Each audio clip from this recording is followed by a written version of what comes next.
Hello and welcome to Designcast, a podcast where I interview a wide range of excellent guests in design and STEAM education to get their unique perspectives. My name is Jason Reagan and I use my 20 plus years of experience as a design educator to dig deep into complex issues. This podcast has one simple mission: to create a community of people around the world that are interested in design and STEAM education. Each episode, I chat with guests from all corners of the design world, from classroom teachers to authors and even to educational consultants. We discuss a wide range of topics that we feel are relevant today. I do want to ask you that if you're enjoying this podcast, please leave a review, rate, subscribe, share, or download from your favorite podcasting app. This helps the podcast get discovered by listeners that might not find it otherwise. Also, it helps me to continually define the direction of future guests and episodes. Feel free to drop by my website, www.jasonreagan.ga, to leave me a comment or to sign up to be considered as a future guest on future episodes. Also, don't forget to stop by Anchor and leave me a voice clip that could even end up in an upcoming show. Thanks for listening, so let's get to it.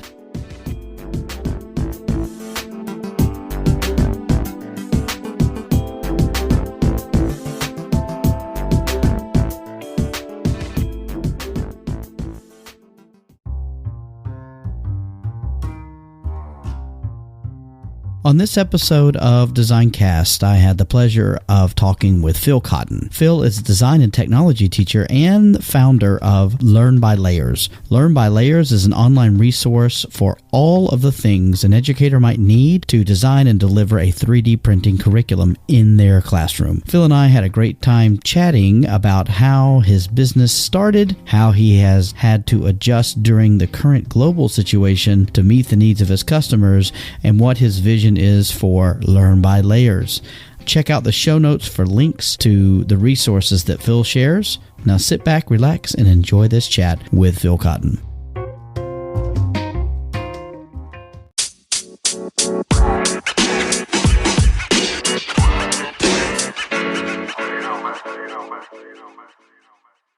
Welcome back to another episode of Designcast, and I'm absolutely thrilled to have Phil Cotton here with me today. Phil, how are you? Hi, Jason. I'm good.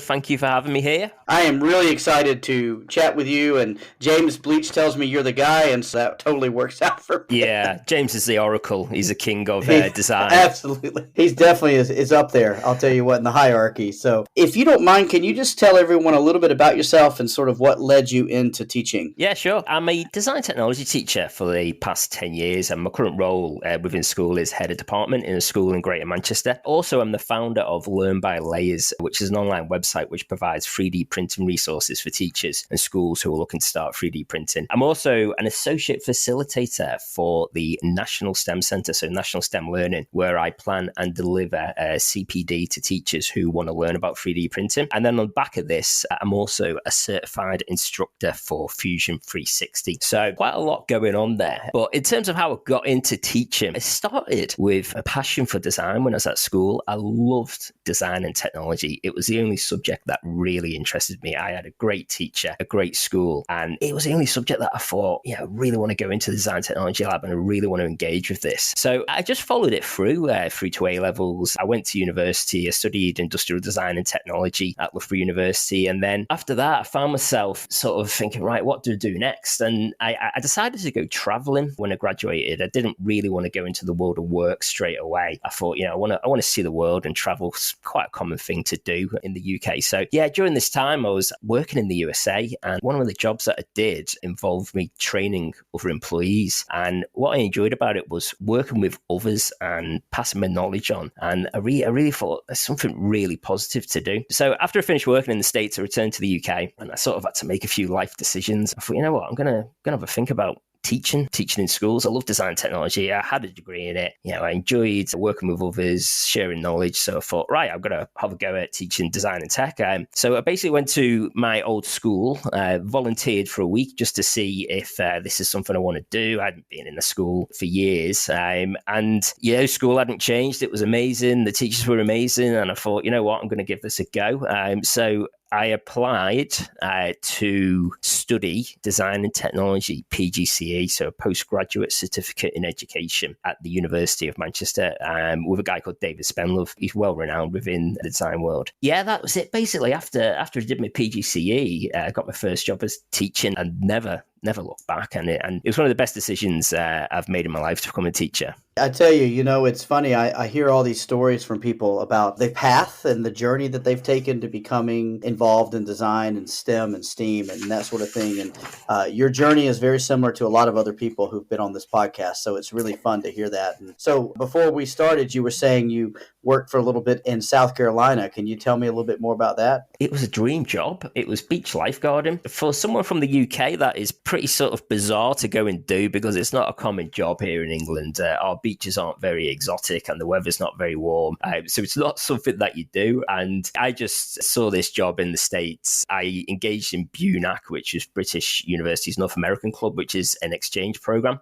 So I got a visa to go and work in the States. And yeah, I got this job, beach lifeguarding, and it was amazing. It was the excitement of working on the beach, of dealing with unpredictable situations, having to solve issues every day. And that sort of core element of the job of it's different every day sort of fits a lot into education. So that sort of lasted for a few years. It was in the summers when I was at university. I used to fly over, work in the States. And then after I finished, during traveling, I also worked for a couple of years doing it. And it taught me a lot because the job did have stressful days, some real stressful situations, a lot of the time dealing with medical emergencies or life and death situations. And you had to make decisions under pressure that had far-reaching consequences. And remaining calm and being able to deal with that pressure is something that I've took through to the classroom, because education is obviously very challenging. And you have days in school where it's unpredictable and there's stressful situations. And a lot of what I learned while working in America has really defined me as a person in the classroom. It was a time in my life that essentially carved out my journey of going forward. Some really, really good life skills learned there. Yeah, it sounds that way. When you were describing sort of the things that you do every day, it made me think that it sounds a lot like day-to-day life, not life or death necessarily, but lots of quick decisions on your feet kind of thing, like you would do in the classroom. You said you found that you've used some of those skills, huh? Definitely that ability to improvise, to think quickly, to make a decision literally within seconds is something that you do every day in education. Building up that confidence to do that while I was in the States, probably one of the most important things I took from working there. You get good food down in South Carolina, too. That doesn't hurt the situation. Unless it's grits, unless it's Southern I love grits, man. Come on, don't be dogging on grits. That's funny. So it's the poor man's polenta. But anyway, let me ask you a little bit. So you went back to the UK and you've been working in the design and technology department. What sort of led to you founding the Learnbylayers? Learnbylayers has sort of evolved over teaching 3D printing essentially for the past 9 or 10 years. I started teaching it in the classroom, and sort of in the early days, it was I couldn't find many teachers that had 3D printers. So we're going right back to 2010 now. I saw a 3D printer and I thought, right, I want to put it in the classroom. It made an impact straight away. And to sort of fast forward a few years, probably about 2015, 2016, there was a real interest around it, a real buzz around it. I was promoting 3D printing on social media. I found myself being asked for lesson content. I used to help other schools get started with 3D printing. Teachers would come to a classroom and I would give them advice about how to get set up. And that was more local schools. But I found out that there was a lot of requests from abroad. So on LinkedIn, people would message me and they would ask for resources, ask for ideas. And this sort of became a tipping point where I thought there's something in this. The demand was so great that I thought I've got to put something together. And Learnbylayers sort of just morphed from this demand, this request for essentially educational resources to teach in the classroom. I decided to design a curriculum that would pretty much be used in any classroom in the world. It was a generic curriculum. I thought to myself, rather than just putting a few lessons together on a whim, I really thought if you're going to teach something over 10, 12 weeks to teach a full curriculum, if you really want to get good understanding of 3D printing, what's it going to look like? What does a 3D printing project going to look like? That could be universal in a school in Australia or a school in the USA or the UK. So basically, I put something together and I launched it on the website. I came up with the name Learn by Layers because obviously 3D printing being a layer by layer process, it was a play on that. Yeah, got it launched, and within 24 hours, a school bought in from Australia. And it was pretty unbelievable because there was no playbook for this. There was no other sites that did anything similar that I was aware of. You got paid teachers in America, but that's quite generic on sort of any subject. So I just thought, see what happens. And then one school led to another school, and it just started gathering pace, and started promoting it on social media, and then more and more schools were interested in it.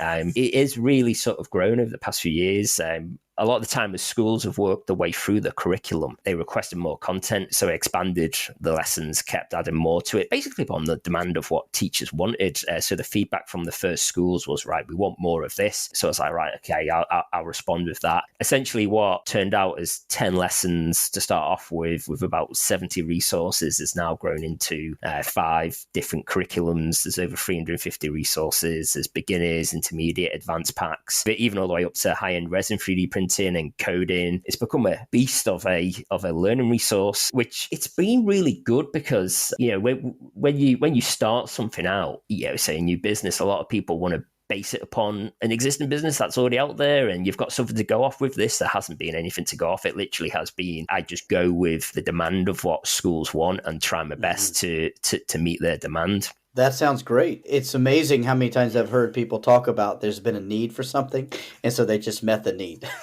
So how has the pandemic affected the way you do business? It's been a turbulent year. So initially, when this all kicked off in March and April, there was a big demand for remote learning. A lot of schools were asking, can this be taught via Zoom? And yeah, it could be, because it's all PowerPoint, Word document, videos, and you can teach it via Zoom. So there was initially the demand for, can this be taught remotely, which it could. And then it's like, well, what happens when we go back to class? Well, theoretically, the curriculum can continue in class exactly the same. It's just who's got access to the 3D printers to print out the designs. And essentially the teacher would have to manage that part because not many kids have got 3D printers at home. In terms of the pandemic, it's kind of now morphed into a demand for asynchronous learning, as well as being able to teach in class.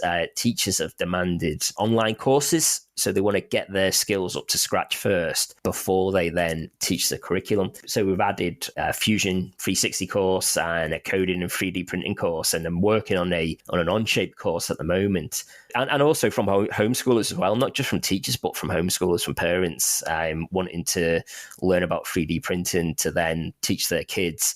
There's this demand for self-guided tuition to then teach the curriculum, which is pretty interesting to sort of think about planning asynchronous learning. It is completely different from just creating resources for a teacher to teach. Asynchronous learning, where essentially you are being taught via video lessons, is completely different thought process you have to take from your standard lesson planning in the classroom. We've had to all pivot to adjust to what's going on in the current situation. And so where do you normally get your inspiration for your units and your curriculum that you're writing?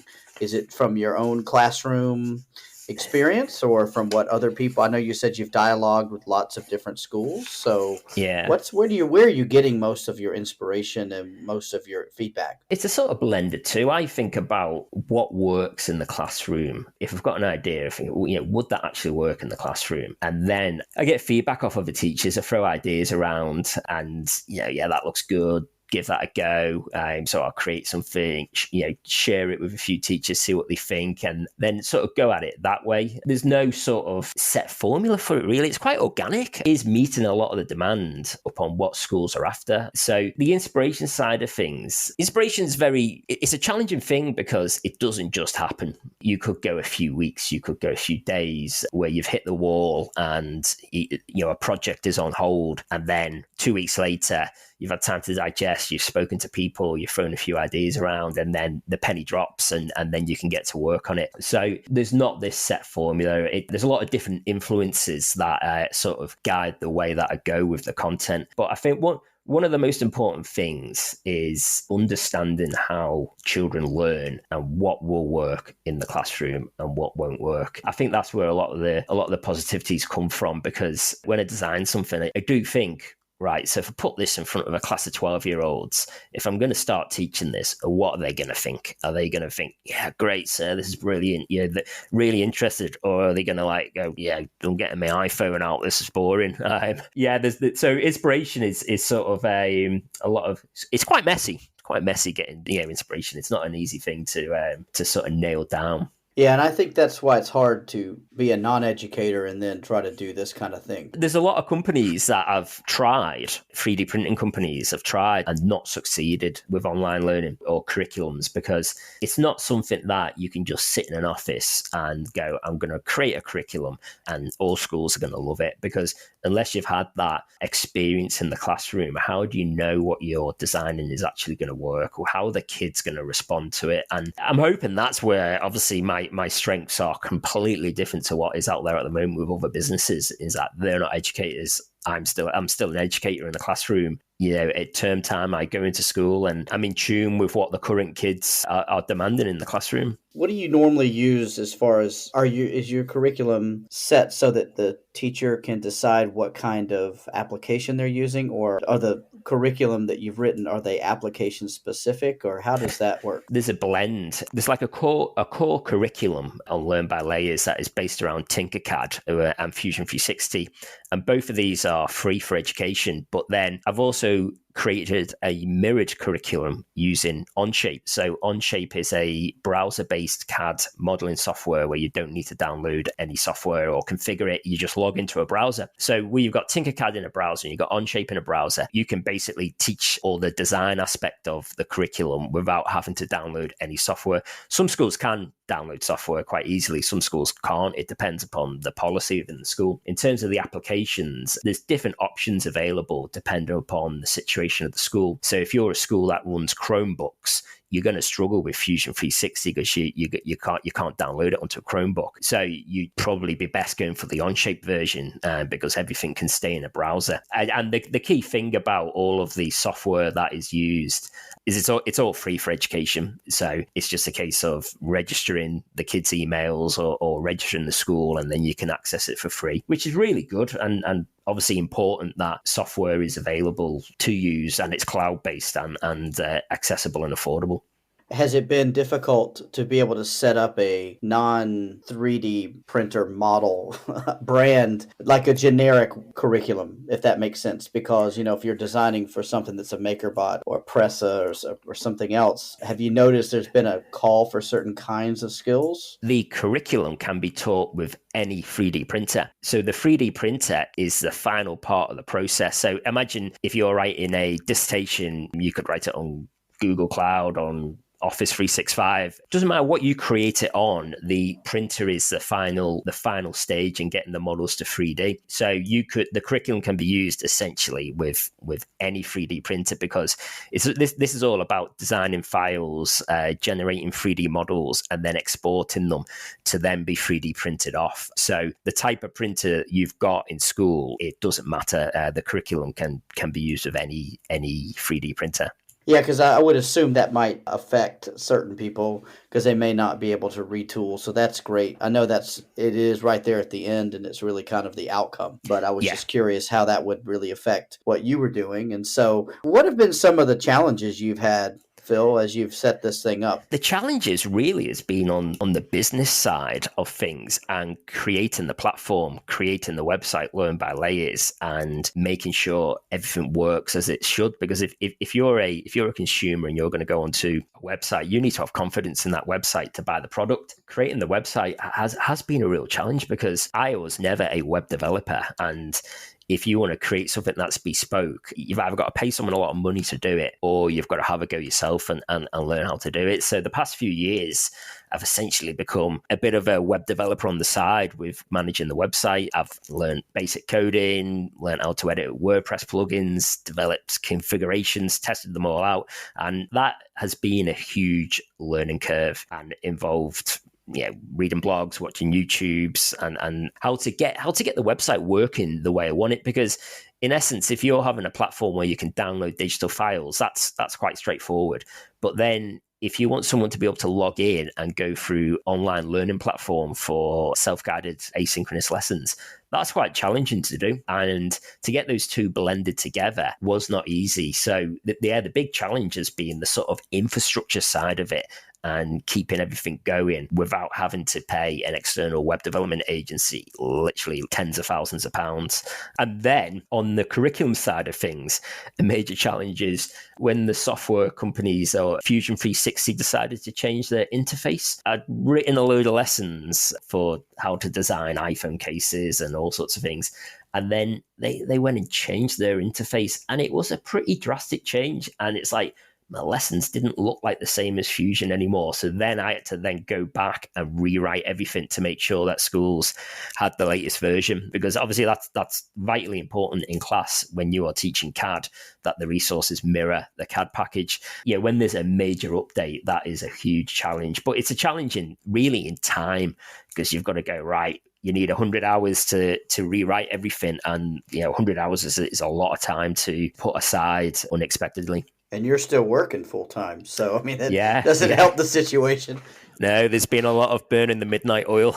That's unbelievable. So thinking to the future, and things start to settle down, schools kind of go back into the normal rhythm. What do you see as a big vision for where you'd like to see Learn by Layers going? It's good to see it get into more classrooms, to see it scale up, because I think one of the things is exposure. There's a lot of teachers that want to get into 3D printing, that want to teach it, but do they know about Learn by Layers? And the vision really is to increase that exposure, to get it into more schools, and then to build more partnerships. We've got a partnership with FlashForge USA, and that's really strong because FlashForge bundle the curriculum with their printer, and then they're a huge company. They sell it as a package to schools. That has been really good, and I think building upon those high value partnerships will be really good to get that exposure more.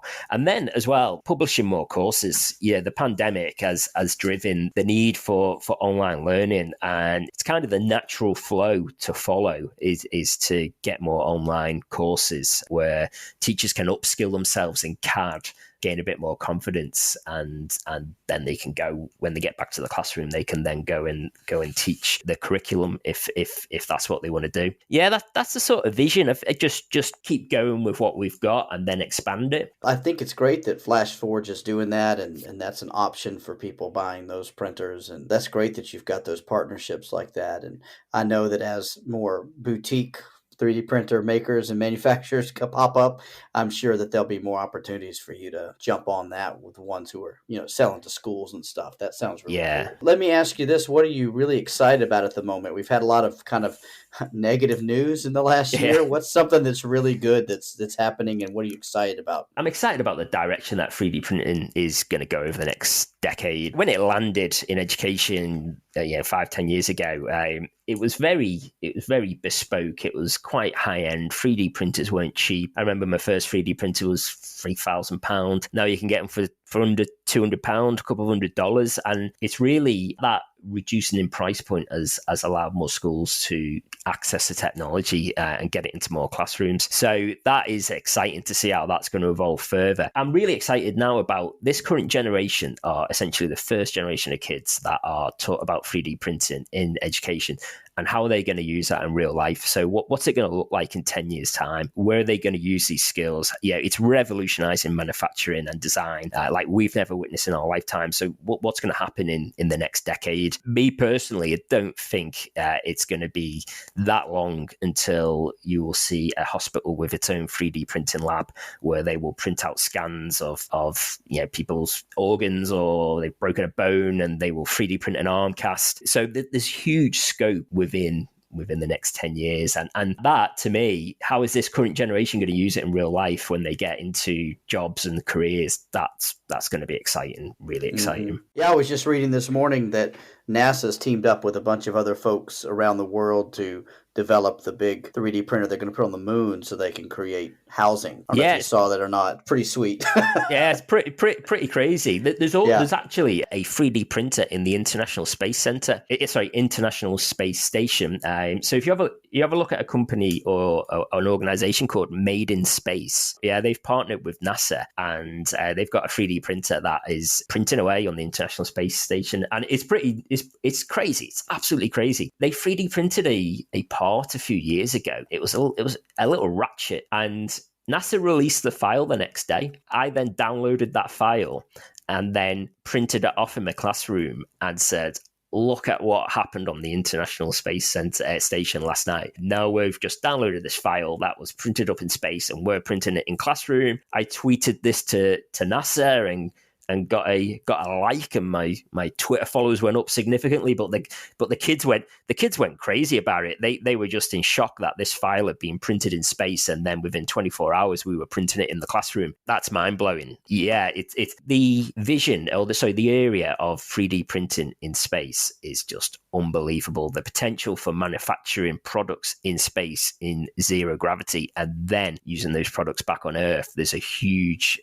potential for that. It's a whole new world we're just exploring. Pretty cool. I didn't know that. I'll have to check that out. That sounds fun. Let me ask you this, Phil. What's a book that everyone should drop everything they're doing now and read? I think one of the most influential books I've read, and it's quite old and probably quite hard to get hold of, so they may not just be able to go down to Barnes and Nobles or Waterstones and get this, but it's called Digital Dreams, the work of the Sony Design Center. It is probably the most powerful book in terms of design and technology and learning about design and the thought process behind design that I have read in my lifetime. I would recommend anyone who's got an interest in design to definitely look that up on Amazon and spend a bit of time reading it. I think it's about 20 years old, but it's one of those books that it will define your thought process with design and technology. That sounds great. Who should we follow on Twitter right now? I would follow Tom Sheringham, who is a leading author, and he wrote The Learning Rainforest. And that book about how children learn and what's relevant in the classroom, I think that's vital if you're an educator. His Twitter handle is @teacherheadTomSherrington. And let me ask you one more thing, Phil. How can folks get in touch with you if they want to find out more about what you're doing? A few ways. On Twitter, Phil Cotton @LearnByLayers 3D, or they can send me an email through the website. When you log on the website, it's up in the top corner, info@learnbylayers.com. Fantastic. I appreciate that, Phil. So Listen, Phil, this has been so much fun to talk to you. And I know that as the pandemic starts to hopefully shake out and loosen up, hopefully we'll all be out again meeting and greeting, and we can meet in person at some point. But it's been great chatting with you. I really appreciate you taking time out to speak to me. No problem. Thank you. It's been really good to chat about 3D printing and design and technology. So thank you very much. Thank you, Phil. I appreciate it. Cheers. Hi, I'm John Zobrist, and I listen to Designcast from Singapore. I am Afreen Sheikh, and I listen to Designcast from Mumbai, India. I'm Danielle, and I listen to Designcast from Osaka, Japan. I'm Joe Smith, and I listen to Designcast from Toronto, Ontario, Canada. I am Ronald. I listen to Designcast from Jakarta, Indonesia. I'm Alex Braden, and I listen to Designcast from Shanghai, China. I'm Chris Willauer, and I listen to Designcast from Shanghai, China. I'm Andy Richardson, listening to Designcast from St. Paul, Minnesota. This is Craig Frelick, and I am listening to Designcast from Singapore. This is David Ardley from Switzerland. Looking forward to your next Designcast. I'm JD, and I listen to Designcast from Qingdao, China. I'm Jody, and I listen to Designcast from Georgia. This is Jared Dunbar, and I'm listening to Designcast from Rio de Janeiro, Brazil. I'm Henrique Caetano, and I listen to the Designcast from Portugal. I'm Kevin O'Shea, and I listen to Designcast from Shenzhen, China. I'm Linda, and I listen to Designcast from Milwaukee. I am Samuel Landete, and I listen to Designcast from Dubai.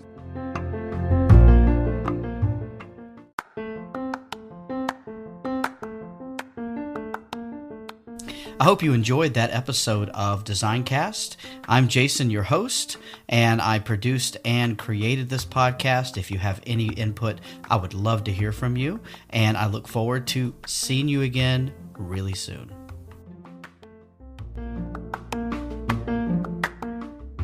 This podcast is a proud member of the Teach Better Podcast Network. Better today, better tomorrow, and the podcast to get you there. Explore more podcasts at www.teachbetterpodcastnetwork.com. We will see you on the next episode.